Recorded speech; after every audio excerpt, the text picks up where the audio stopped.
Students, we were discussing about hemophilia in the previous class. So this hemophilia is a sex-linked recessive disorder. In hemophilia, even if a person receives a simple cut, that will result in non-stop bleeding. That means there is no clotting of blood, or in other words, the clotting of blood does not take place. So because of the loss of blood, it may be fatal to the person. Now let us see the pedigree chart for inheritance of hemophilia. So I have tried to show here, this is a pedigree chart which shows the pattern of inheritance of hemophilia.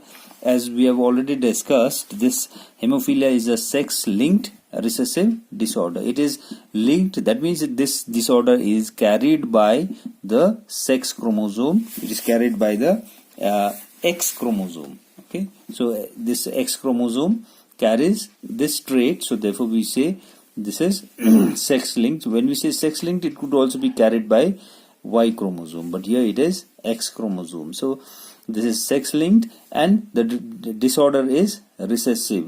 When we say recessive, if one is X and the other one is XX, like this, XX, H for hemophilia. So this is a defective gene. So if a person has one X and one XX, then this becomes, because it is XX, the gender of this becomes female. So this is a female, and because she has one normal X chromosome and she does not suffer from the disorder, but she is known as a carrier.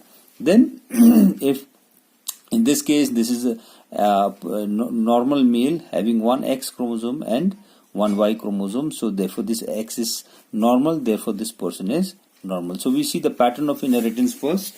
So like here we see a normal man marries a normal woman, and then we see this pedigree. So both the parents are not suffering here, and in the offsprings we see one of the male offspring suffers. So these are the offsprings. First offspring is a daughter. So this is not offspring. This daughter marries some other person. So this is a daughter, first sibling. Second one is son, which is diseased, disordered, and having this hemophilia. The third child is again a son, which does not suffer. Fourth is daughter, fifth is daughter. Here we see one of the offspring, that is a male offspring. We have to keep this in mind here. Male offspring suffers from this disorder. Then again, coming back to the next generation, we also see all the males are suffering, but the females do not suffer. So females show normal phenotype. Then we can also write the genotypes here. If this female is normal, then obviously her chromosome should be XX. It could also be XX because she is not showing the disorder. So but here when we see this male has one X, which is hemophilic, okay, with the disorder, and Y. XY is a male, and XHY, because this X is defective, so then the person is suffering. So the other offspring, which is normal, is XY. This is XX. This is again XX. Now if this is XHY, and then if the father is normal, with the male parent does not suffer from the disease, obviously it is understood that this X is coming from the maternal side, from the mother's side. So therefore this mother should be a carrier. Okay, so this mother is a carrier. So XH, so she shows normal phenotype, but she is a carrier. So with one X, which is defective for hemophilia. So then this chromosome is being transmitted from the female parent to the male offspring. So always from female parent to male offspring, maybe this is also XX and this X is coming here. So this is again a male who is suffering from hemophilia. So similarly you also XHY, whereas this could be XHX or it could also be XX because they are not showing hemophilia. So like this we can write the genotype. So this is a pedigree chart for inheritance of hemophilia. But what we should keep in mind here in this pedigree chart is that this is because we have said the disorder is sex linked. So we see that this disorder is being carried by the sex chromosome, that is X. And how do we know that this is sex linked? Is that this disorder is being passed from the mother to son, and always it is the males who suffer and the females are always carriers. Like here we see, so this is a female who is a carrier, this is also a female who is a carrier. This carrier does not suffer from the disorder. So now we also can work out the normal Mendelian pattern of inheritance, because this comes under Mendelian disorder. A carrier female marries a normal man. So what would be the type of the offsprings that would be produced when a carrier female marries a normal man? So this is the parental generation. So this is gametes. So gametes produced from this carrier female at the time of segregation of the chromosome. So we see one gamete having X, the other female gamete having XH, which is defective for hemophilia, H for hemophilia again. So and X and Y. So this is segregation. And now when we put this in the Punnett square, we see, so this is the gametes from the female parent. So we have put this here. So X and XH, and then from the male parent the gametes here X and Y, and we see the various possible combinations. So we find that this is a normal female. Why? Because it has both XX, normal female. This is a normal male, XY. The X chromosome is normal, keep in mind. So therefore this is a normal male. Whereas here we see one X chromosome is normal, the other one is XH. So this becomes a carrier female. And in the fourth case, where the person is affected and it is male, so it is XH, which has been derived from the maternal side. So therefore this chromosome is coming from the mother side to the son. Okay, so the XH and Y. So why? Because why this person is suffering is that it only has one X chromosome. Males always have one X chromosome. The other sex chromosome is Y chromosome. And this X chromosome that it receives from its mother is defective. So therefore the person is suffering from hemophilia. So this was all about the Mendelian pattern of inheritance. Coming back to the other type of genetic disorder that we discussed in the start of the previous class is the other type of disorder. We had made a mention of this, that is chromosomal disorders. So this is because of the inheritance of maybe one extra chromosome or one chromosome less than normal will result in certain disorders which are known as chromosomal disorders.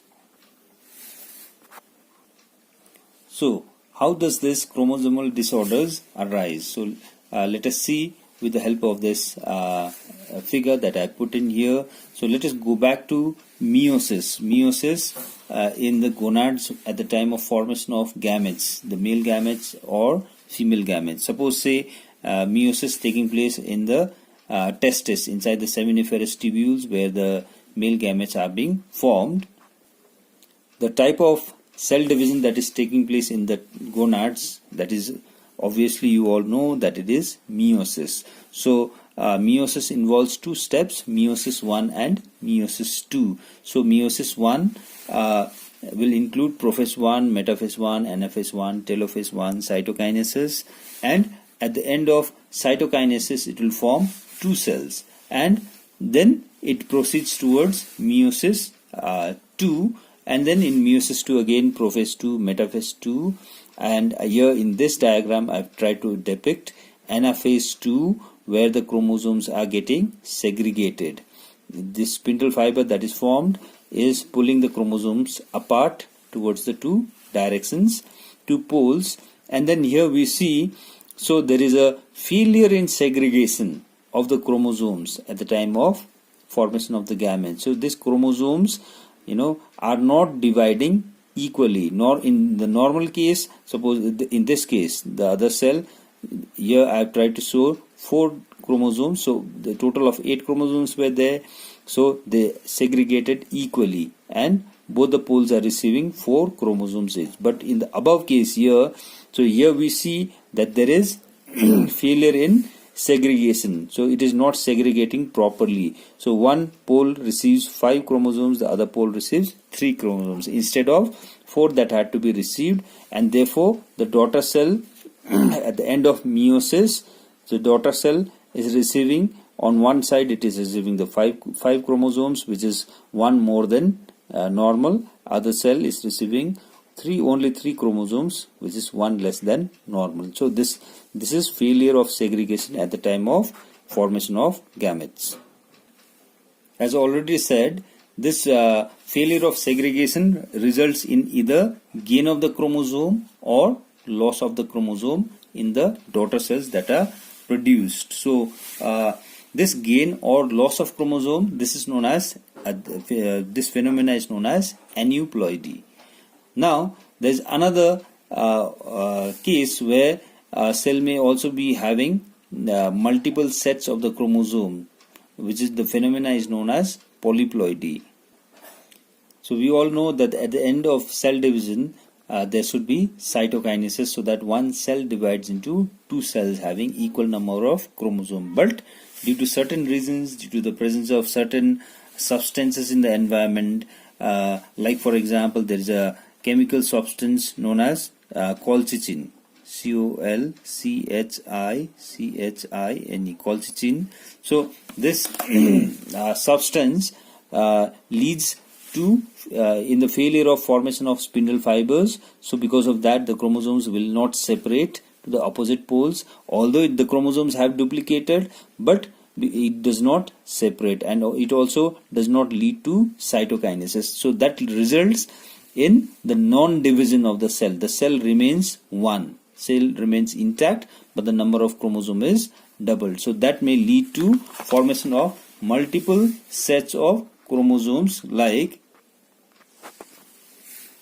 3n. 3n refers to 3 sets of chromosome. 4n, so 4n, 5n, with 6n, and so on. So 3n is known as triploid. We know n is haploid, 2n is diploid, 3n is triploid, 4n is tetraploid, 5n is pentaploid, 6n is hexaploid. So it may result in, so this failure of cytokinesis or failure of division of the chromosome will lead to the increase in the number of sets of the chromosome. The phenomena is known as polyploidy. Now let us see the different types of chromosomal disorders that is caused because of the failure of segregation of the chromatids. The first disorder that we will discuss is that of Down's syndrome. So this Down syndrome is caused by the presence of additional copy of chromosome number 21, which is also known as the trisomy of 21. It was first described by a person known as Langdon Down in 1866. So the characteristic feature of a person suffering from Down syndrome would be flat back of the head, many loops on the fingertips, broad and flat face, big and wrinkled tongue, and congenital heart disease.